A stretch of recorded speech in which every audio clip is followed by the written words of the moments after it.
그들은 16장 14절부터 읽겠습니다. 16장 14절 그들은 귀신의 영이라 이적을 행하여 온 천하 왕들에게 가서 하나님 곧 전능하신 이의 큰 날에 있을 전쟁을 위하여 그들을 모으더라.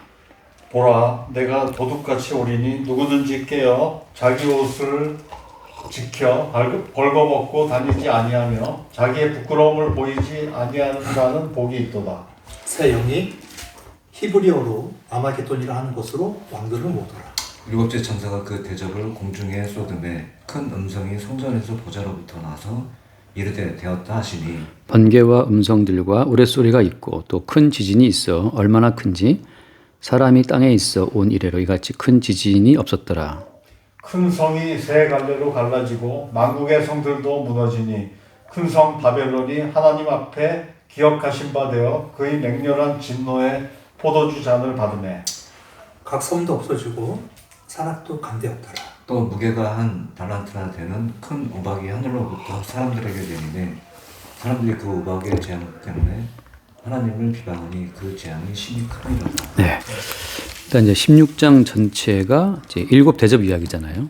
일곱 대접. 대접이라는 것은 이제 완벽하게 쏟아붓는 거예요.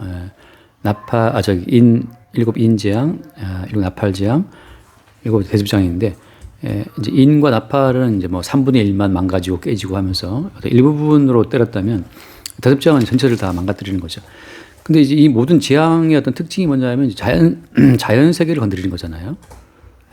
근데 자연 세계만 건드리는 것이 아니고 그 자연의 기반을 두고 살아가는 인간을 건드리는 거죠. 그러니까 넓게 말하면 이제 인간도 자연의 일부니까 하나님께서 자연을 건들고 그리고 그 자연의 기반에 살고 있는 인간을 건드리는 것은 뭐 때문이겠어요? 이유는 이제 인간의 믿음이라고 하는 것이 사실은 자연의 질서에 기반을 두고 있어요. 하늘에 해가 뜬다.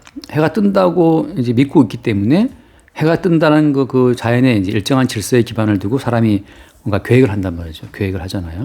바닷물은 안 넘어온다라고 하는 것.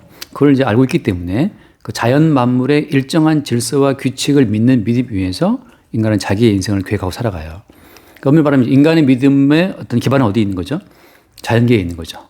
그래서 이제 그 자연계에 기반을 두고 인간이 자기의 삶을 계획하고 살아가기 때문에 인간은 결국 뭘 믿는 거냐면 그 자연의 기반을 둔 자신을 믿는 거죠.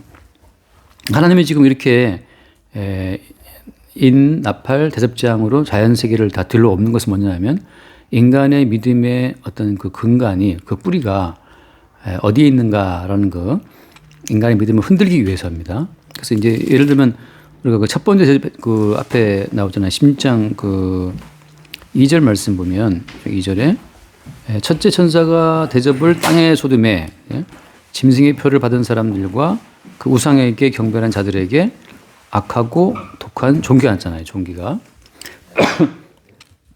뭘 친 거죠? 인간의 몸을 치는 거잖아요. 인간의 몸을. 그러니까 인간의 몸도 자연의 일부예요. 흙으로 지어졌고 인간의 모든 몸 자체가 자연 세계의 질서에 따라서 인간의 몸이 같이 굴러가잖아요. 해가 뜨면 일어나고 해가 지면 잠을 자야 되는 것처럼 또 바다에 들어가면 죽고 땅에 살아야 되고 하는 것처럼 인간의 몸 자체. 근데 주님이 이제 대접을 쏟으니까 몸 자체가 망가지는 거예요. 또 이제 둘째 천사가 어때요? 대접 바다에 쏟잖아요. 바다에 쏟으니까 죽은 자의 피같이 되어서 바다 가운데 생물이 죽더라고 한단 말이죠. 이제 이게 다시 말해서 지난주에 드린 말씀처럼 이제 모든 성경에 나와 있는 용어들 자체는 다 누구를 그 기준으로 해서 새롭게 재해석이 돼야 되는 거예요. 예수님 생각해서 예수님을 기반으로 해서 재해석이 돼야 되는데 그러니까 사람의 몸이라고 하는 자체가 예수님의 기준으로 봤을 때는 어때요? 이게 심판을 받고 망하고 죽어야 될 세상이라는 사실을 보여주는 겁니다. 이제 인간이 인간을 바라볼 때는 인간의 몸은 아주 고귀한 존재지만 하나님께서 그러니까 예수님을 기준으로 세워놓고 인간을 바라볼 때는 예수님을 죽인 육체이기 때문에 그 모든 육체는 저주를 받고 죽어야 되는 거죠. 이 사실을 인정을 하느냐가 중요한 거예요. 이 사실이 인정이 안 되면 이제 자기 몸의 생존을 위해서 예수를 믿으려 하죠. 자기의 생존과 안정적인 삶을 위해서 우리가 하나님을 믿고 예수를 믿으려고 이제 시도한다는 거예요. 그걸 이제 주님께서 치는 거죠. 악하고 독한 종이, 뭐 쉽게 말하면 이제 악하고 독한 종기라고 하면 예를 들면 암덩어리도 뭐 그럴 수 있죠. 그죠? 암이 발생돼 버리면 이 사람은 자기 삶의 기반이 무너지기 때문에 그 암세포가 엄청나게 막 커져가지고 모든 장기를 압박하고 그 모든 장기가 제 기능을 발하지 못하면 엄청난 고통이 따라오게 되고 또 항암제를 때려 부으면 인간의 몸은 그때부터 이제 감당할 수 없이 이제 무너지잖아요. 그런 것처럼 하나님께서 인간이 자기를 믿고 살아갈 때 인간이 믿는 자기 믿음의 근거는 어디에 있냐면 자기 몸뚱이에 있어. 몸뚱이가 건강하면 건강한 몸에 기반을 두고 인간은 다 할 수 있는 것처럼 이렇게 착각한단 말이죠. 근데 주님이 독한 종기로 인간의 몸을 쳐버리면 몸이 무너지면 인간의 모든 자신감, 믿음 다 무너지거든요. 대접장을 쏟아 부어서 그 인간의 몸을 치는 거예요. 그러니까 사람들이 자꾸만 교만하다는 것이 뭐냐면 주님 몸을 쳐버리면 그 몸에 악하고 독한 종기, 그러니까 암덩어리가 한번 발생하게 하면 몸이 무너지면 인간의 모든 정신도 무너진다. 그러면 그때부터 이제 어때? 인간 세계가 무너지는 건데 십자가에 죽임당하신 예수를 기준으로 봤을 때 인간의 모든 몸은 악하고 독한 종기, 암덩어리가 퍼지고 해서 결국은 그 고통 가운데 죽어야 마땅하다는 사실을 주님이 대접장으로 보이시는 거예요. 이 사실에 대해서 아멘 되는가? 진짜 예수님을 죽인 우리 육체의 본성 때문에 우리 몸 가운데 독한 종기가 나서 암덩이가 퍼져갖고 모든 장기가 부전되고 죽어도 고통당해도 마땅한 것이네 라는 사실이 이게 수용이 안 되면 그러니까 수용이 안 되는 상태에서 예수를 믿어버리면 그 예수가 뭐가 돼요? 다 우상이 돼요. 하나님 우상이 되고. 근데 그런 우상 숭배로 위해서 믿는 사람들이 누구냐 하면 아까 봤던 것처럼 한 번 더 볼게요. 거기 13절 말씀을 다시 보면 또 내가 보매 개구리 같은 새 더러운 영이 용의 입과 짐승의 입과 거짓 선지자의 입에서 나오니. 자, 용의 입, 짐승의 입, 그 선지자의 입에서 나오는 그 이제 더러운 영인데 이 더러운 영들이 말하는 용과 짐승과 그 선지자 이들이 말하는 그 모든 말의 어떤 핵심적인 공통사항은 어디에 있어요? 핵심 공통사항은 인간에 대한 가치예요. 인간의 가치. 어디까지? 인간의 가치를 얼마큼 높여요? 인간의 가치를 곧 하나님까지. 인내천. 사람이 곧 하늘이다. 근데 그 인내천. 사람이 곧 하늘이라고 하는 그 메시지는 어떤 거 똑같습니까? 우리가 기억하다시피 창세기에 나왔다시피 너희가 선악과를 먹으면 뭐라고 했어요? 하나님의 모습. 네. like God. 하나님 된다.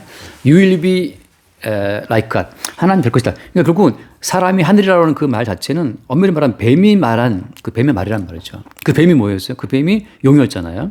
그러니까 그 옛뱀, 곧 그 용, 붉은 용, 그리고 그 마귀와 짐승들의 입. 짐승은 뭐래요? 바다에서 오는 짐승은? 바다는 예? 권력들이죠. 통치자들이죠. 네, 나라들이죠. 통치자들, 권력들이라면 다 뭘 말하냐면 사람이 제일이다 한단 말이죠. 지난번에 문재인 말했잖아요. 사람이 제일이라고.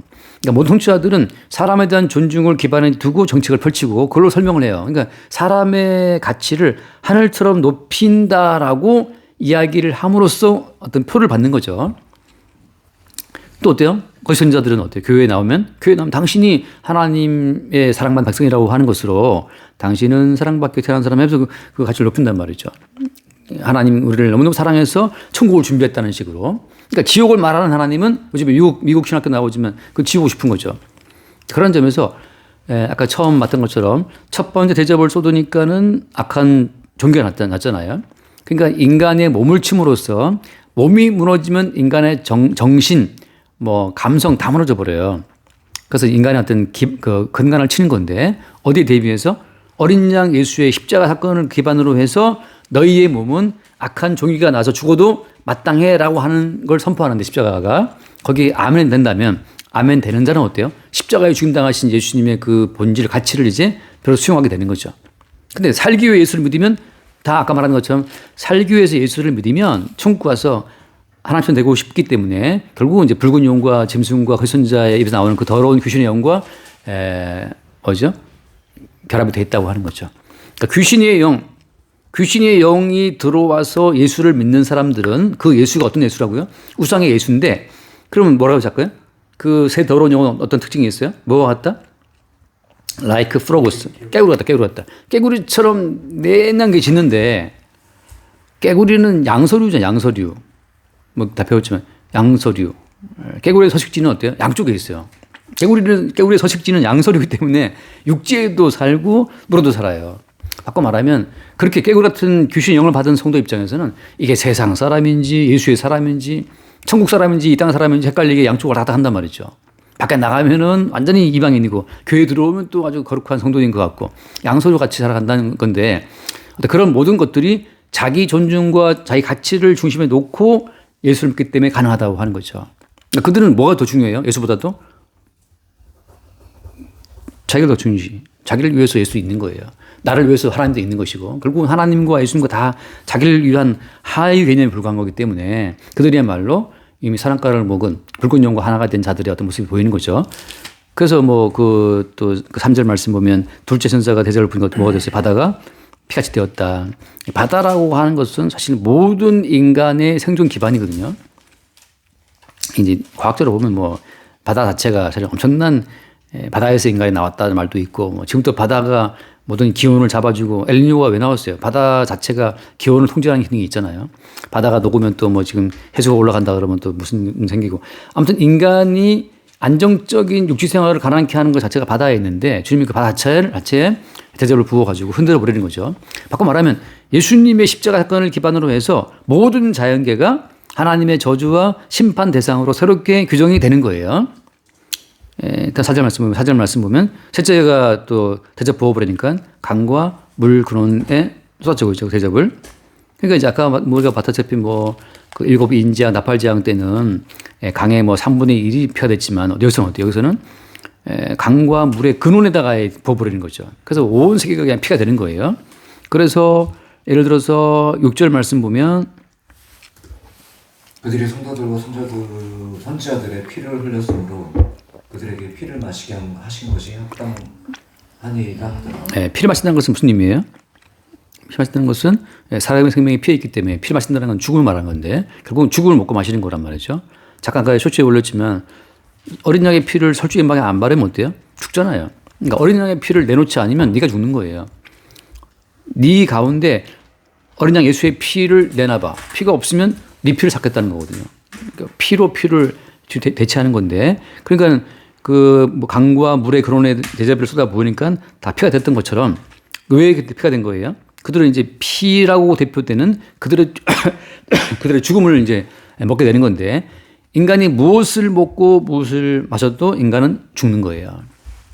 아무리 좋은 걸 먹어도 인간은 지금 죽음을 받고 있는 거예요. 뭐 때문이냐면 어린 양 예수의 피를 나누지 않기 때문인데 그래서 그 말씀처럼 성도들과 선지자들의 피를 흘렸다라고 하잖아요. 십자가에 예수의 피를 증거한 그 성도들의 선지자들의 피를 그들이 흘렸다는 것은 무슨 의미예요? 성도들과 선지자들은 뭘 증거하기 때문에? 십자가에 죽임당하신 예수를 기준으로 해서 자연계를 보고 만물을 보니까 어때요? 너희들은 다 하나님의 심판을 받고 죽어 마땅해라는 걸 선언하잖아요. 인내천이라고 사람의 하늘이라고 그것은 마귀가 전파 사상이야. 이런 말을 들으면 사람들은 수용할 수가 없어요. 왜? 모든 인간은 다 사람의 하늘임을 전제하고 지금 정책을 펼치고 통치자도 통치를 하고 선거운동하고 그러는데 홍준표 후보가 나와서 그 무슨 어디 기자들인가 인터뷰 안 하고 가버리니까 또 시끄럽더라고. 그 기자 무시했다고 그러는데 무슨 어디 뉴스타파였나? 그러니까 아니 약간 트럼프 따라가는 것 같기도 한데 좀 세게 나가더라고. 그러니까 일단 그렇게 무시받아도 기분 나쁘잖아요, 사람이. 근데 심지어 어때? 복음을 증거했던 성도들, 선지자들은 니들은 하나님 보시기에 죽어 마땅해를 선언하니까. 왜 죽어 마땅합니까? 니들이 예수의 피를 흘렸어. 우리가 언제 예수 피를 흘렸습니까? 니들의 그 죄로 말마 예수님이 죽었기 때문에. 그러니까 십자가에 죽으신 예수를 기준으로 해서 세상의 모든 자연 만물과 거기에 기반을 두고 살아가는 인간 세계에 대한 저주와 심판을 선언하기 때문에 그들이 네가 죽어라고 죽여버린 거란 말이죠. 그 결과는 뭐냐면 예수 그리스도의 피를 그들 속에서 그들의 설주의 임방에 바르듯이 그들의 만문에 바르듯이 그들 속에 예수의 피를 내지 못하기 때문에 어때요? 그들이 이제 죽음을 먹고 마시게 되는 것으로 간다고 하는 거죠. 그 다음에 8절 말씀 보면 또 넷째 천사가 대접을 어디서 줬어요? 해에 쏟았다. 지금 정리하고 있는 거예요. 해에 쏟았더니 어떻게 됐어요? 그 해가 어떻게 사람을 태웠다. 원래 이제 해는 지금 우리의 과학적인 모든 기반은 해가 얼마나 좋은 존재인지 우리는 알고 있잖아요. 그 햇빛이 있어야 우리가 살 수 있으니까. 근데 그 해라고 하는 것은 인간 세계에 엄청난 유익을 주는 거야 라고 말하고 있는데 어때? 사실은 그 해가 니들을 태워 죽인다는 거죠. 우리가 알다시피 해라는 것은 예컨대 구약적 명어로 볼 땐 누굴 의미하는 거죠, 해는? 이제 애굽에서 이제 해를 신으로 대비했지만 이제 우리가 알다시피 요셉이 꿈꿨을 때 해와 달과 11별이 절하잖아요. 그때 해는 뭘 의미해요? 아빠를 의미하죠. 아버지를 의미하죠. 근데 어때요? 사실은 아버지가 얼마나 좋은 존재예요. 아버지 없이 못 살아요, 모든 인간이. 근데 어때? 그 좋은 아버지가 어때? 자식을 태워주게요. 이게 웃기는 거지만 이게 우리가 벌써 뭐 PTSD 여러 번 얘기했잖아요. 그러니까 누가 우리에게 PTSD를 안겨주었느냐? 아버지예요.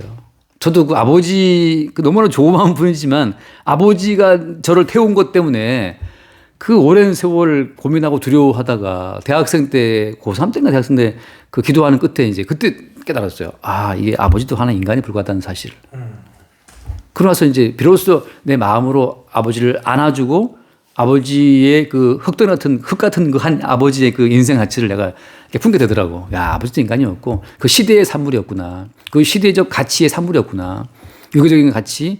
그리고 주변 사람들의 그 눈치를 보는 그 있잖아요. 주변 나가면 좋은 분이고 집에 들어오면 다 때려 부수는 분이야. 이런 아버지 있잖아요. 그런 분이었거든. 나가면 너무 좋아. 집에 들어오면 이렇게 난폭한 폭군이었단 말이죠. 그러니까 그 해라고 하는 것은 너무나 고마운 어떤 존재지만 그것이 나중에 너희들을 태운다는 것처럼 해로 상징되는 그 부모가 너무 고마운 존재지만 오히려 그 부모가 인간을 태운다고 하는 거죠. 그러니까 우리는 사실 각오를 해야 돼요. 너무 자식을 사랑하지만 때가 되면 자식은 어떤 때가 이르면 자식은 부모 때문에 불에 태워진 것처럼 고통을 당할 수 있다니까. 이게 참 어려운, 얼마나 이게 가까이 다가가면 타고 너무 멀어지면 얼어 죽기 때문에 이게 참 힘든 거예요. 그러니까 은혜 아니면 안 되는 건데 중요한 것은 뭐냐 하면 예수님의 십자가를 기준으로 놓고 봤을 때 그때 모든 인간들은 부모가 자식을 태워 죽이는 저주에 들어가도 어떻다? 마땅하다는 거죠. 마땅하다. 거기에 아멘이 안 되면 자꾸 여기서 우리는 불만을 묻게 돼 있어요. 그 다음 이제 말씀 보면은 다윗 천사 나팔을 대접을 얻어보았어요. 짐승의 왕좌에 보았다 하잖아요. 그래서 아파서 혀를 깨물었다 그러는데 종기가 나왔다 그러는데 결국은 그 짐승의 왕좌에 솟는 그 순간부터 이제 어떤 통치자가 들어선다 하더라도 그 통치자의 통치의 결과는 무엇이냐면 인간 세상의 고통이라고 하는 거예요. 그러니까 같은 패턴입니다. 부모는 너무너무 고마운 존재예요. 근데 그 부모의 고마운 존재가 불로 자식을 태우는 것처럼 똑같아요. 짐승의 보좌, 통치자들이 필요한데 너무 때로는 고맙기도 하죠. 그죠? 근데 통치자로 아니면 또 고통을 당하는 거예요. 그러니까는 우리가 이미 봤다시피 조선시대에 보면 왕이 많잖아요. 근데 어떤 왕에 의해서 혜택을 많이 받지만 어떤 왕에 의해서는 또 어때요? 겁나 고생합니다. 그런 것처럼 인간이 어떤 특정한 패턴을 소유할 수가 없는 거예요.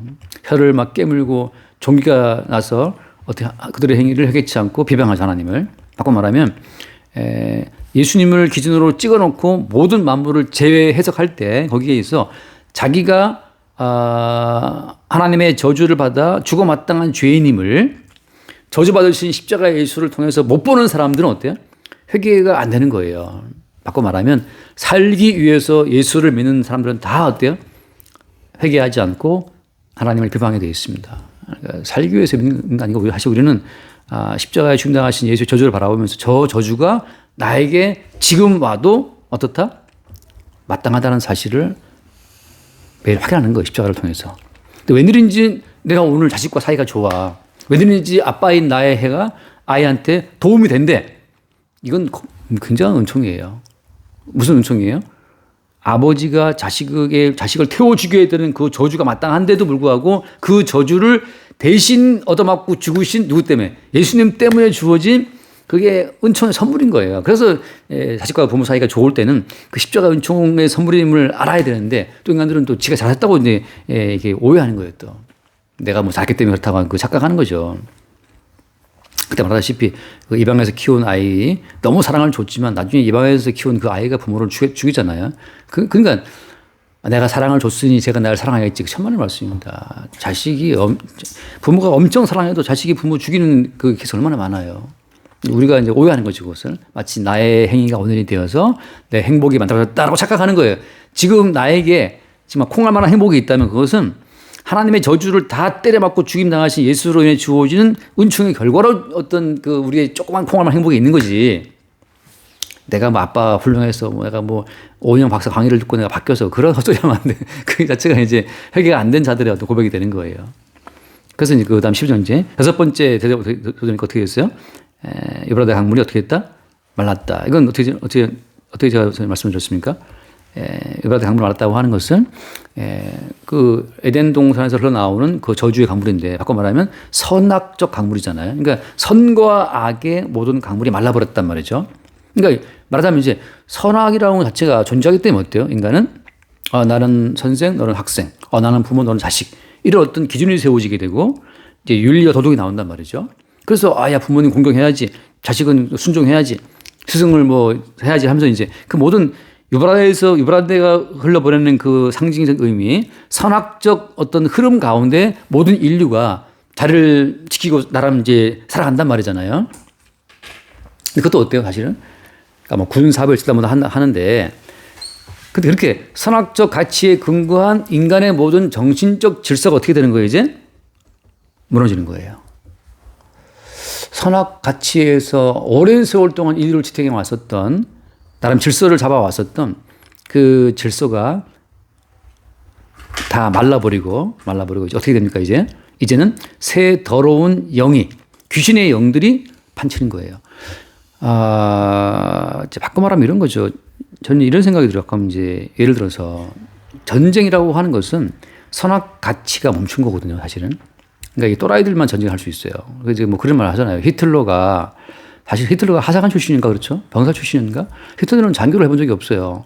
그러니까 이 장교가 되어서 몇십 명이라도 병력을 거느려 본 사람, 심지어 최소한 장군이 되어서 병력을 통제해 본 사람은 안 할 수 있대요. 전쟁이라고 하는 것을 쉽게 이렇게 해서는 안 된다는 사실을 안다는 거죠. 근데 이 김일성이도 사실은 그런 뭐 장군 같은 게 못 해본 인간이고, 히틀러도 사실은 그냥 제가 기본 하사관 출신으로 기억하는데, 이 장군 못 해본 사람들은 전쟁이 무엇인지 몰라요. 지가 제일 잘하는 줄 알거든요. 그러니까 이 선악 가치가 무너진 상태에서 귀신 영에 움직이는 그 시대가 돼버리면 이제 귀신 영이 끄는 대로 끌려가는 거죠. 그리고 어때요? 자식이 아버지를 죽인다. 이제 귀신 영이 끄는 대로 끌려가는 거예요. 선악 가치로 통제되었던 유브라데 강물, 이제 이게 썰이 많지만 아무튼 유브라데 강물이라는 것 자체는 그 이제 이 요한계시록을 썼을 때, 요한이 요 계시록 쓸 때 그 당시에 로마 제국이었잖아요. 로마 제국의 경계선이 어때요? 경계선이 유브라데 강이었습니다. 그 시저가 처음 구상할 때, 원래 시저는 처음 구상할 때 그 라인강 있잖아요. 라인강, 다뉴브강을 경계로 삼았었거든요. 나중에 이제 확대가 되면서 이제 뻗어갔는데, 아무리 뻗어가도 로마 제국 경계선은 강이었어요. 유브라데 강물을 삼아서 그 내부에서만 이제 제국의 안정을 도모했는데 이제 강이 말라버리니까 어때요? 더 이상 이제 로마 제국이라는 경계를 유지할 수 없는 거죠. 바꿔 말하면 선악 가치가 무너져 버리면 이제 어떤 인간도 자기만의 질서의 경계를 세울 수가 없어요. 이제는 그때부터 이제 뭐 물질서가 판치는 거죠. 오직 뭐에 의해서? 더러운 귀신 영들에 의해서. 그때 뭐가 벌어져요? 자중에 벌어지는데, 자 이렇게 말씀드릴게요. 아까 제가 잠깐 드린 말씀처럼 어떤 기독교 목사의 설교를 듣고 거기에 심취했다가 그 신도가 자살했단 말이죠. 근데 이게 종교에 미쳐버리면 어때요? 종교에 미쳐버리면 가정이라는 질서도 다 팽개치고 거기에 미칩니다. 그러니까 종교라고 하는 것이 얼마나 무서운 거냐면 모든 선악 가치가 아무 쓸데가 없어. 거기에 빠지면. 거기에 매여버리는 거죠. 그래서 지금 이 말씀, 그 뒤에 말씀 볼게요. 자, 길이 예비되었고, 그 다음에 어떻게 했어요?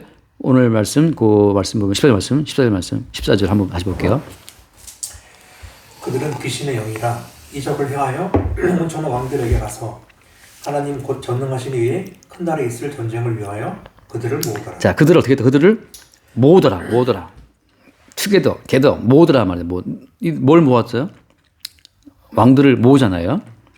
누가? 귀신의 영이. 다 모은단 말이죠. 무슨 말인가 하면 이제는 인간의 모든 선악가치도 다 말라버리고 다 깨져버려놔서 인간의 뭐 질서가 다 무너져버려놔서 이제는 모든 인류를 주께서 하나의 무리로 모으시는 거예요. 자, 이것이 주께서 인류를 이렇게 분류하시는 지금 분류 작업에 사실은 동원된 자들이 이 더러운 영들인데 주의 큰 어떤 모락이죠. 주님께서는 악한 영들을 총동원해서 지옥 갈 자들을 따로 다 분류하는 과정이에요. 그러니까 지옥 갈 자들이 악한 영들의 어떤 그 꾀임에 의해서 다 한 곳으로 모이는 거기가 어디예요? 거기 아마겟돈이라고, 아마겟돈. 무기토 언덕이란 말이죠. 무기토의 산. 이렇게 제가 말할 의미를 이제 한번 잘 따라와 보세요. 자, 먼저 말씀을 잠깐 볼게요. 데살로니가 후서 2장 후서 2장 말씀 보면 예를 들어서 이제 9절 말씀 볼게요. 2장 9절. 악한 자의 나타남은 사탄의 활동을 따라 모든 능력과 표적과 거짓 기적과 불의의 모든 속임으로 멸망하는 자들에게 있으리니 이는 그들이 진리의 사랑을 받지 아니하여 구원함을 받지 못합니다.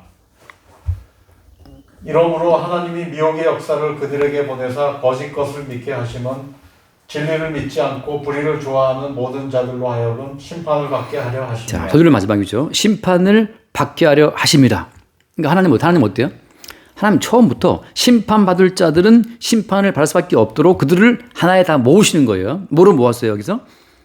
사탄의 활동을 따라서 모든 능력과 표적과 거짓 기적. 이게 능력을 보고 표적을 보고 기적을 본 사람들은 사람같이 필요 없습니다. 그게 제일인 거예요. 다 무너져 버려요. 그다음에 그래서 그들이 다 속아버리는데 그들이 진리의 사랑을 받지 아니하여 구원을 받지 못함이라. 그러니까 구원받지 못한 사람들, 진리의 사랑을 받지 못한 사람들, 그들을 다 따라 모으시는 거예요. 이게 지금 나란 주님을 사랑합니다. 난 진리를 사랑합니다. 이렇게 우리가 해서 될 문제 아니에요? 아니란 말이죠. 우리 인간의 선악 가치는 뭘 좋아합니까? 천국을 당연히 좋아하지. 근데 어때 결국은 천국을 좋아하지만 거기 뿌리에 누가 있어요? 내가 있어요. 그 어떤 인간도 자기 자신을 가장 선하게 여기는 자기를 기준에 두고 사랑을 판단하는 거기서 못 벗어납니다. 제가 늘 말하지만 그래서 애굽의 10번 재앙 가운데서 인간이 믿고 숭배하는 마지막 신은 누구라고요? 아들. 자식이에요. 아들입니다. 예. 자식을 먹이기 위해서라면 모든 사랑까지 다 갖다 버린다니까요.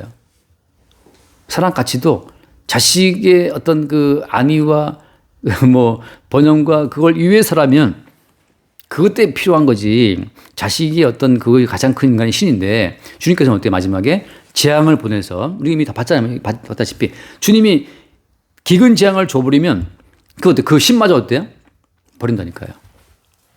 지금 인간이 우상을 숭배하고 있는 것은 주께서 자연 만물의 안정성을 줬기 때문에 우상 숭배도 하고 아들도 믿고도 하는 거예요. 근데 주님께서 자연 만물 안에서 건드려 버리기 때문에 나중에 어떻게 돼요? 사마리아 성을 포위해서 오래 포위하니까 나중에 양식이 없으니까 어때? 그 엄마들이 자기 애를 잡아먹는 말이죠.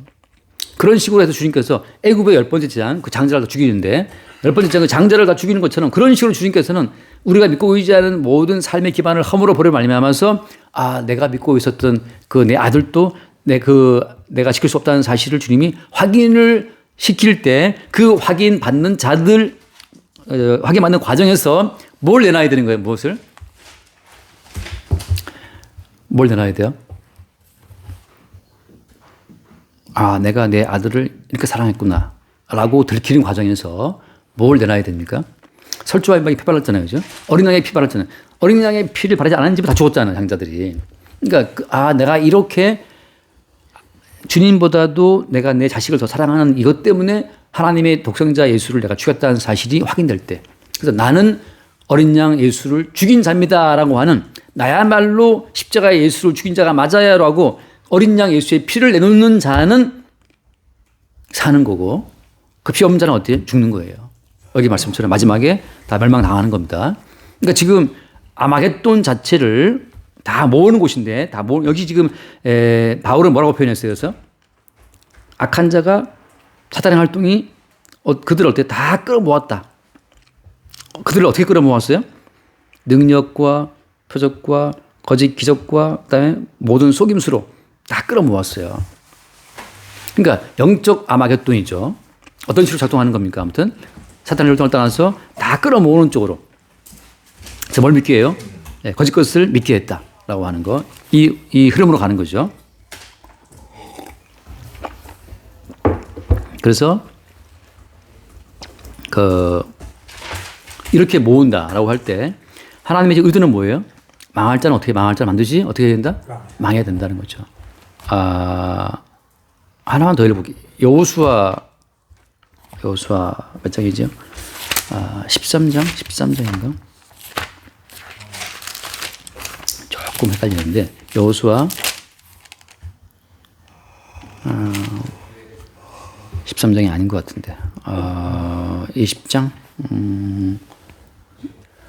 11장. 여호수아 11장 볼까요? 20절. 11장 20절 한번 읽어보세요. 20절. 여호와께서 그들의 마음을 완악하게 하여 이스라엘을 대적하여 싸우게 하신 것은 그들을 전멸하게 하려 하심이라. 이는 여호와께서 모세에게 명하신 대로 그들에게 긍휼을 베풀지 아니하시고 멸하시고자 하심이더라. 예, 그러니까 언약대로 망해야 될 자는 망해야 되기 때문에 주님께서 그들로 하면 싸움을 걸어 오도록 한 거란 말이죠. 그러니까 가나안족 족속들이 여호수아 군대와 싸우러 막 덤비러 온 거예요. 뭐 때문이에요? 주께서 그들을 다 죽이기 위해서, 멸하기 위해서예요. 그러니까 하나님은 처음부터 망할 자들을 망하게 하시기 위한 계획을 갖고 끌고 나가시는데 마치 니들이 좀 바르게 하면 긍휼을 얻을 수 있는 것처럼 말하는 자체가 이게 사실 이제 문제가 있는 거죠. 원래는 십자가 앞에서 어때요? 다 죽어 마땅한 자예요. 그러니까 역설이지만 저는 이렇게 생각하거든요. 진짜 구원받은 사람들은 나는 사실 구원받을 수 없네? 이걸 아는 사람은 구원받은 사람이고 나 구원받아야 합니다 하는 사람들은 지금 구원이 뭔지 모르는 사람이에요. 구원은 진짜 구원받을 수 없는 자한테 주어진 이건 그냥 선물이고 은총이에요. 근데 내가 뭘 해서 그러니까 내가 뭘 하고 내가 뭘 들어서 정성을 들이면 구원하겠지. 그 자체가 어때 지금? 구원이 뭔지를 모르는 거예요. 구원이라는 자체는 모두를 다 십자가 앞에 세워놓고 니들은 예수를 찔러 죽은 자이기 때문에 너희들은 다 죽어야 돼. 다 망해야 돼. 너희들은 다 죽어 마땅해. 해서 인간이 그 무슨 행위를 갖고 나온다 하더라도 하나님의 환심을 할 수가 있어요 없어요? 없는 거죠. 인간이 내세우는 모든 것은 아무 쓸모가 없어. 그게 결국 우상숭배에 불과하단 말이죠. 인간이 하나님께 뭔가를 드려서 그의 은혜를 받을 수 있는 여진이 있다 없다? 아무것도 없어요. 근데 여전히 내가 뭔가를 하면 하나님이 기뻐하시겠지라는 생각은 어떤 생각인 거예요? 그러니까 자기한테 어떤 가능성이 있다고 믿고 있는 거잖아요. 결국 누굴 믿는 거예요? 자기를 믿고 있는 거예요. 자기를 믿는 자만 자기의 뭔가를 선함을 가지고 행위를 가지고 하나님 거래를 시도한단 말이죠. 그러니까 주님께서 원래는 이런 싹 죽어야 돼. 이걸 말씀하고 있는 거예요. 그래서 아까 말했다시피 아까 거기 며칠 나왔죠? 보면 돌아와서 10절 말 같은 거 보면 다섯째가 대접을 쏘니까 어떻게 했어요? 어두워지고 사람들이 아파서 혀를 깨물잖아요. 아픈 것 종기 때문에 비방한단 말이죠. 사람이 육체의 욕을 이길 수가 있나요? 사람이 되게 아프면 아무것도 못합니다. 그냥 이제 선거 시스템도 이제 활동하시겠지만 건강하면 활동하는데 아프면 아무것도 못해요. 세션도 뭐 사업한다 왔다 갔다 하지만 주님이 어디 한번 치면 아무것도 못한다니까요. 그러니까 무슨 말인가 하면은 우리가 생각하는 자아가 허상이고 사실은 뭐가 주인이야? 몸뚱이가 주인인데 그 몸뚱이 속에 뭐가 있다는 거예요? 귀신이 형이 우리 몸을 끌고 다니고 있는 거예요. 어디로 끌어모아요 계속해서? 아마겟돈 끌고 가고 거기서 뭐 하려고? 하나님에 의해서 니들은 싸그리 도매급으로 전부 다 니들은 죽어 마땅해라는 사실을 확인하는 장소가 그게 아마겟돈이란 말이죠. 그래서 아까 바울은 그 표현했잖아요. 사단의 역사를 따라서 다 끌어모은다고. 사단이 끌어모을 때는 선악가치가 의미가 또 없다. 의미가 없어요. 선악가치 자체가 몸을 되게 아프게 해보세요. 몸을 되게 아프게 해버리면 사랑이고 나발이고 없습니다. 아파 죽겠는데 무슨 사랑이 어디 있어요. 하나님 원망하고 죽어야지. 조입의 와이프처럼. 인간이 지금 좀 살만하니까 자꾸 이렇게 이상적인 생각을 해요. 근데 어디 뒤에 눌러버리면, 악소리 나게 눌러버리면 한순간에 고통이 멈추기를 바라지. 거기서 무슨 선한 가치를 떠들고 할 여유도 없단 말이죠. 그래서 여기서 다 아마겟돈 끌어모았다. 그래서 모두가 다 한 번 더 읽어봅시다. 우리가 다 한번 에스겔 거기 38장인가 우리 한번 봤죠. 마고의 왕 고할 때 38장 2절 3절 볼까요? 인자야 너는 마국 땅에 있는 로스와 메섹과 두발람 곧 고개계로 얼굴을 향하고 그에게 예언하여 이르기를 주 여호와께서 이같이 말씀하시기를 로스와 메섹과 두발람 고가 내가 너를 대적하여 너를 돌이켜 갈고리로 내 아가리를 깨고 너와 말과 기마병 곧 내 온 군대를 끌어내되 완전한 갑옷을 입고 큰 방패와 작은 방패를 가지며 칼을 잡은 큰 무리요. 네, 여기 보면 봤다시피 우리가 너를 돌이켜 어떻게 해서 갈고리로 아가리를 깬다 하잖아요. 결국 모든 인간은 나는 선한 사람이야. 우리 발에서 합시다. 다 필요 없고 주님이 갈고리로 딱 아가리를 깨가지고 다 끌려간단 말이죠. 어디로 끌려가는 겁니까? 다 아마겟돈 끌려가는 거예요. 싸움 것으로. 그 끌려가가지고 거기서 어떻게 돼요?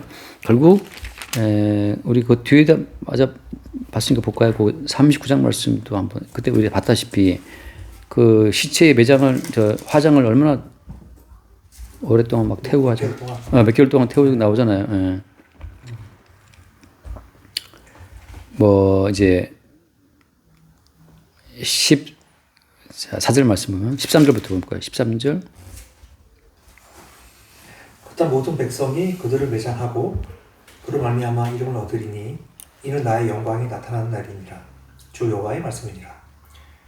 그들의 사람을 택하여 그 땅에 늘 순행하며 매장할 사람과 더불어 지면에 남아있는 시체를 매장하여 그 땅을 정결하게 할 것이라. 7달 후에 그들이 살펴보되 7달 동안 이게 뭐 매장하고 뭐 그러고 있고 또 앞에 9절 말씀 보면 9절에도 이스라엘 성읍들에 거주하는 자가 나가서 그들의 무기를 불태워 사르되 큰 방패 작은 방패 활 화살 뭐 해서 7회 동안 7년 동안 태우잖아요. 그러니까 7년 동안 태운다. 결국 그냥 모든 인간의 그 마지막이 지옥의 불로 태워질 것을 지금 보여주고 있는 하나의 그림인데 주님께서 모든 인류를 어떤 이유, 그러니까 지옥에 들어갈 자들을 다 끌어모아서 아마겟돈에 다 모아가지고 결국은 뭐하냐 주님께서 이걸 다 끌어모아서 한 방에 다 멸망시키기 위한 주님의 어떤 모략인데 이렇게 해서 전체 인류를 하나의 장소로 모으는 거예요. 자 이제 그 뒤에 말씀을 잠깐 봅시다. 10자 몇 절이죠?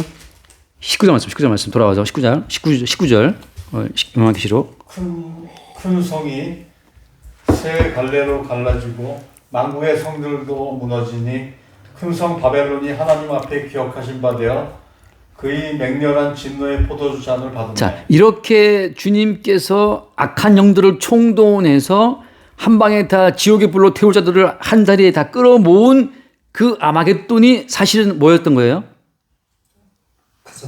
큰 성 바벨론이에요.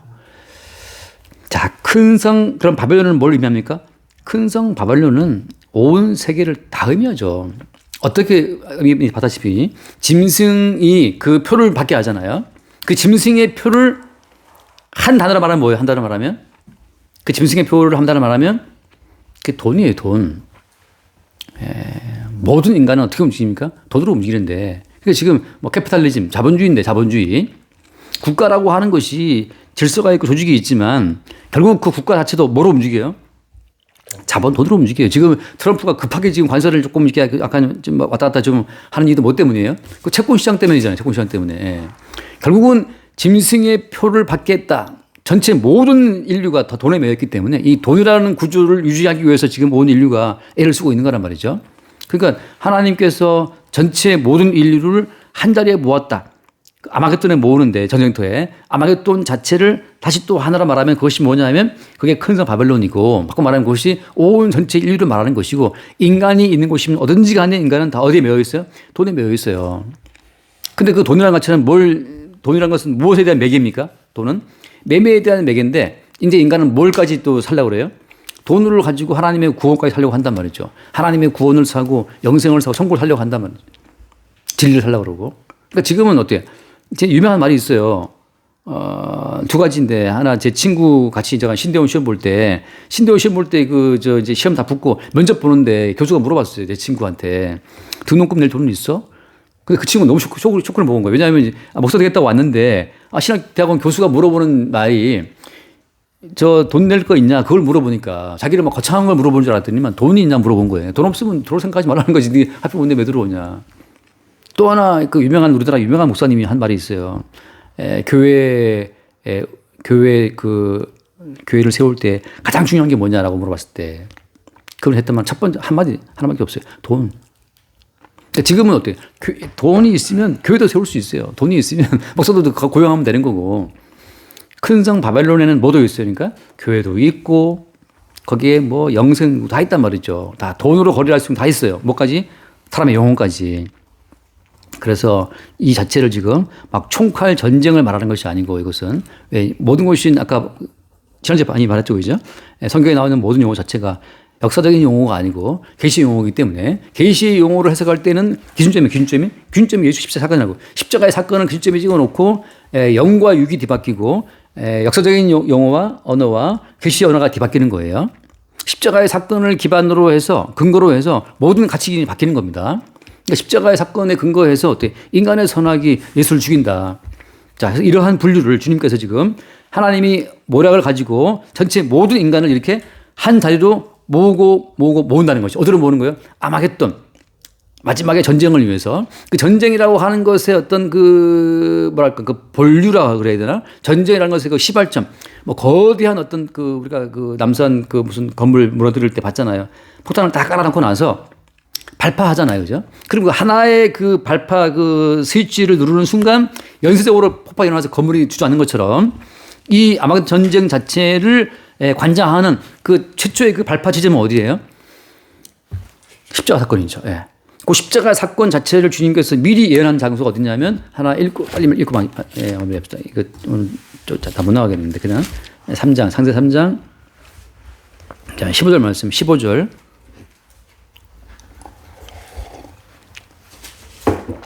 내가 너로 여자와 원수가 되게 하고 내 후손도 여자의 후손과 원수가 되게 하리니 여자의 후손은 내 머리를 상하게 할 것이요 너는 그의 발꿈치를 상할 것이다.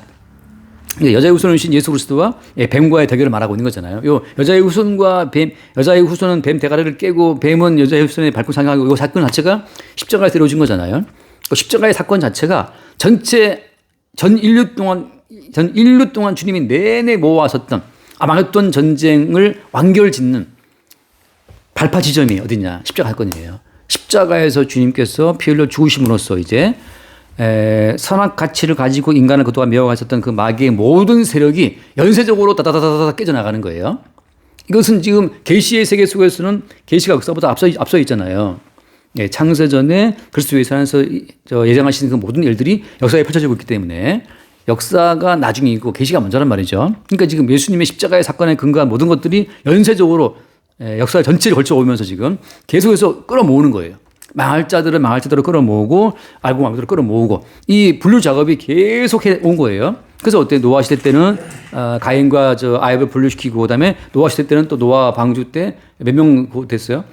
몇 명이지? 8명 구원되고 한 것처럼 또 나중에 또 이스라엘 가운데에서 피바란 집과 피 없는 집도 분류한 것처럼 계속 분류해 나가시는 거예요. 그 분류 작업이 계속 근데 그 발파 지점은 십자가에 있다 하는 거죠. 그렇게 이제 쭉 나가는 거예요. 한번 지금 드문드문 잠깐 얼른 잠깐 보고 민수기 또 보면 이 작업이 계속 벌어져요. 민수기 16장 1절을 먼저 볼게요. 16장 1절에 보면 레위의 증손 고아스의 손자 이스할의 아들 고라와 루벤 자손 엘리압의 아들 다단과 아비람과 벨렛의 아들 온이 당을 짓고 이 고라 일당과 다단과 아비람 여기 이제 당을 지어가지고 못을 대적하는데 이 대적한 결과는 뭐냐면 대적한 결과는 예를 들어서 거기 자 30절 말씀 보면 만일 여호와께서 새 일을 행하사 땅이 입을 열어 이 사람들과 그들의 모든 소유물을 삼켜 산채로 수월에 빠지게 하시면 이 사람들이 과연 여호와를 멸시한 것인 줄을 너희가 알리라. 그가 이 모든 말을 마치자마자 그 섰던 땅바닥이 갈라지니라. 32절 땅이 그 입을 열어 그들과 그들의 집과 고라에게 속한 모든 사람과 그들의 재물을 삼키매 그들과 그의 모든 재물이 산채로 수월에 빠지며 땅이 그 위에 덮이니 그들이 회중 가운데서 망하니라. 그 주위에 있는 온 이스라엘이 그들의 부르짖음을 듣고 도망하며 이르되 땅이 우리도 삼킬까 두렵다 하였고 여호와께로부터 불이 나와서 분향하는 250명을 불살랐더라. 이게 지금 출애굽한 이후에 광야를 지나면서 계속 분리 작업이에요. 분리 작업. 그러니까 고라일 땅이 또 대적해서 한 그 땅이 갈라져서 그냥 그대로 들어가 버리고 이거 싱크홀이 아니고 이거는 그냥 지진처럼 그냥 갈라져서 들어가 버렸는데 그리고 또 불이 나와서 입을 태워 죽었죠. 그죠? 이런 식으로 계속해서 분리 작업이 벌어지는 거예요. 이런 분리 작업이 시상에 와서 구체화되는 것이 뭐냐면 구체화되는 것이 마태복음 23장을 봅시다. 마태복음 23장을 보면 예수님이 누구더러 했던 그 말이 있잖아요. 33절 말씀 보면 31절부터 볼게요. 23장 31절 그러면 너희가 선지자를 죽인 자의 자손임을 스스로 증명하미로다. 32절 너희가 너희 조상의 분량을 채우라. 뱀들아 독사의 새끼들아 너희가 어떻게 지옥의 판결을 피하느냐. 아멘. 자, 뱀들아 독사의 새끼들아 누구한테 한 말이에요? 지옥의 판결을 피할 수 없다 한 말은 이 말씀만 나오지만 서기관들과 바리새인들. 그러니까 하나님 말씀을 지키겠다고 어릴 때부터 하나님 말씀을 읽고 듣고 묵상하고 지켜온 사람들이 어때요? 사실은 뭐였다? 이게 뱀들 독사의 새끼들이었다. 그러니까 창세기에 나와 있는 것처럼 뱀의 자손이었다는 거죠. 모든 것이. 그러니까 이게 참 재미있는 웃기는 것이 오늘날 교회에서 하나님 말씀대로 살고 묵상하고 지키려고 애쓰는 그 사람들이 사실은 이게 뱀들이고 독사의 새끼들이라는 사실을 그들은 모르는 거죠. 그럼 아니 지키는 게 나쁜 겁니까? 뭐 다시 결론 마칠게요. 결론 들어가서 나쁘고 안 나쁘고 자체가 이게 어떤 건 이미 선악같이 나온 건데 하나님은 어때요? 야 니들이 무엇이 선이고 악이 옳을 따지는 그 자체가 어떻다? 하나님의 이미 진노의 심판 가운데 죽어 마땅한 그 죽은 자들의 어떤 증상이라고 하는 거예요. 이렇게 하면 옳습니까? 이렇게 하면 기뻐하시겠습니까? 그거를 왜 물어 니들은 이미 하나님 앞에 심판을 받고 죽은 자들인데 이렇게 하면 기뻐하실 거야? 이렇게 안 기뻐하실 거야? 그걸 네가 왜 물어봐? 죽은 자들인데. 그러니까 끝없이 선악가치의 근거를 둬서 하나님의 마음을 얻으려고 싶다는 그 모든 시도 자체가 것이 뱀의 마인드란 말이죠. 뱀의 마인드. 아, 그러면 뭐 어떻게 알 수 있습니까? 하나님 보시기에 죽어 마땅한 나 자신을 인정하고 그래서 예수님이 십자가에 대신 죽었다는 사실을 보게 되는 자들만 나 때문에 십자가에서 예수가 피를 흘렸음을 보게 되는 자들만 뭘 갖고 있는 거예요 지금? 어린 양 예수의 피를 갖고 있는 거고 그것만 내놓는 거예요. 하나님 오셨을 때 내놓을 게 있어요? 없어요? 내놓을 것이. 내놓을 게 아무것도 없어요. 나는 예수님을 십자가에 못 박아 피를 죽게 만든 죄인이라는 사실 그 피밖에 내놓을 게 없다고. 그 피만 내놓은 그들이 어때요? 그들이 여자의 후손이에요. 하나님께서는 그 피밖에 내놓을 거 없는 자들을 보시고 패스오버 심판 통과되는 거고 어릴 때부터 내가 이 모든 말씀을 시켰고 내가 이렇게 뭐 선교 활동을 했고 전도 활동을 했고 내가 이렇게 봉사 활동했고 그 피 이외에 다른 걸 내놓는 순간 아웃인 거죠. 자, 돌아와서 일단 오늘 정리라고 마칠게요. 정리할 것도 없는데 자꾸 오늘 이제 정리하다 보니까 시간이 가갔어요. 거기 한 번만 읽고 마칩시다. 거기 16장 15절 말씀, 15절. 보라 내가 도둑같이 보리니 누구든지 깨어 자기 옷을 지켜 벌거벗고 다니지 아니하며 자기의 부끄러움을 보이지 아니하는 자는 복이 있도다. 자, 자기 옷을 지킨다는 말이 무슨 말인가 한번 볼게요. 이제 7장 요한계시록 7장 14절 말씀, 7장 14절 읽읍시다.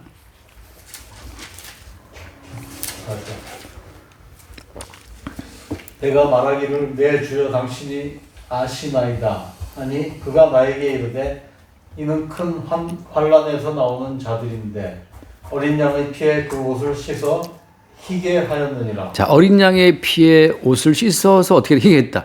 그러니까 지켜야 될 옷은 뭐냐면 어린 양의 피에 씻겨진 그 옷만 우리가 지켜야 되는 거예요. 바꿔 말하면 하나님께 내놓을 것이 나는 사실 예수를 못 박아 죽인 그 사건을 유발한 그 죄인이라는 사실을 고백하는 그 어린 양의 피 외에는 내놓을 곳이 없을 때 그들에게만 뭐가 있는 거예요? 주님께서 지옥의 심판을 그 패스오버하는 그 은혜가 있다고 하는 거죠. 한 번 더 읽어볼게요. 요한계시록 22장 14절 말씀. 14절.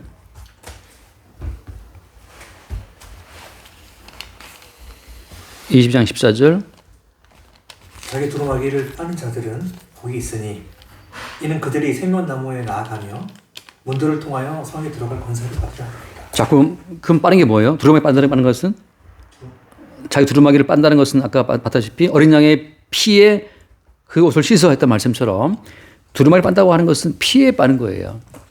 그 말은 무슨 말인가 하면 나의 사적인 의가 나올 때마다 아, 내가 내 의를 가지고 천국을 또 기웃 갈았구나. 그 사실을 볼 때마다 어때요? 이래서 예수님이 십자가에 젖을 받고 대신 죽었다는 사실을 고백할 때 다시 우리는 예수의 피에 우리의 옷을 빠는 상황이 되는 거죠. 요한계시록 19장 앞에 19장 한 번 더 봅시다. 19장 거기도 무슨 옷의 얘기가 어디 나오지? 네, 13절 말씀 볼까요? 13절 말씀. 19장 13절. 또 그가 피 뿌린 옷을 입었는데 그 이름은 하나님의 말씀이라 칭하더라. 네, 일단 어린 양 자체가 당신의 피 뿌린 옷을 입고 있단 말이죠. 그래서 이 하나님의 모든 말씀은 뭐예요? 피 뿌린 옷을 입고 있단 말이죠. 그러니까 어떤 말씀을 대해도 나는 이 말씀대로 살아야지. 다 진짜 이거 거짓말이에요. 우리는 어떤 말씀을 대해도 그 말씀대로 살지 못하는 죄인이기 때문에 어때요? 어떤 말씀을 대해도 이 말씀대로 할 수 없는 죄인임이 확인되는 그 현장에서 뭐가 따라오는 거예요? 어린 양 예수의 피가 따라오는 거예요. 그래서 어때요? 모든 말씀은 피 뿌린 옷을 입고 있다고. 한 번 더 앞에고 19장 말씀을 보면 19장 그 어디 어디가 있나? 9절 말씀 볼까요? 9절. 예. 천사가 내게 말하기를 기록하라. 어린 양의 혼인잔치에 측청함을 받은 자들은 복이 있도다 하고 또 내게 말하되 이것은 하나님의 참되신 말씀이라 하기로. 네, 앞에도 있지만 아무튼 잔치에 청함 받았을 때 뭘 우리가 입고 있어요? 예복을 입고 있는데 깨끗한 세만 보고 예복인데 그 예복 자체는 지금 예수님이 말하는 건 뭡니까? 어린 양의 피에 씻겨진 그 옷이 예복이에요. 사람들이 그 앞에 있는 옳은 행실이라는 말 때문에 그 8절 말씀에 8절에도 있어요. 깨끗한 새 옷을 입도록 하셨으니 옳은 행실이다. 하나님 보시기에 옳은 행실이 뭐냐 하면 나는 주님 보시기에 죽어 마땅한 죄인이라는 것. 그래서 어때? 나 대신 피 흘리신 예수의 피만 내놓는 것. 그게 옳은 행실이에요. 하나님 보시기에 옳다고 하는 것은 대신 죽으신 예수님만 옳아. 그분이 다 얻어냈기 때문에 우리는 뭐래도 어때요? 옳지 못해요. 그러니까 우리는 예수 그리스도의 피 속에 숨는 자들이지 피를 벗어나서 빼곡이 내 머리를 내미는 자가 아니란 말이죠. 그건 다 누구냐? 아까 말한 것처럼 뱀들아 독사의 새끼들아. 너희들이 몇 가지 행한 말씀 갖고 시켰다고 지금 내밀고 있으니까 내 예복을 지금 벗고 있단 말이죠.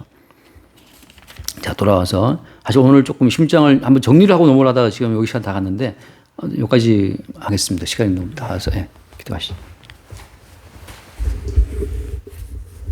하나님 감사합니다. 나는 항상 살아있다는 허상 속에 잡혀서 스스로 행위로 깨끗하게 되려고 하는 그 기시된 미혹 속에 있는 죽어 마땅한 자임을 보게 하시고 오직 그리스도의 피로만 깨끗해질 수 있는 것을 알게 하시를 간절히 바라며 예수 그리스도의 이름으로 기도드립니다. 아멘. 주님 감사합니다.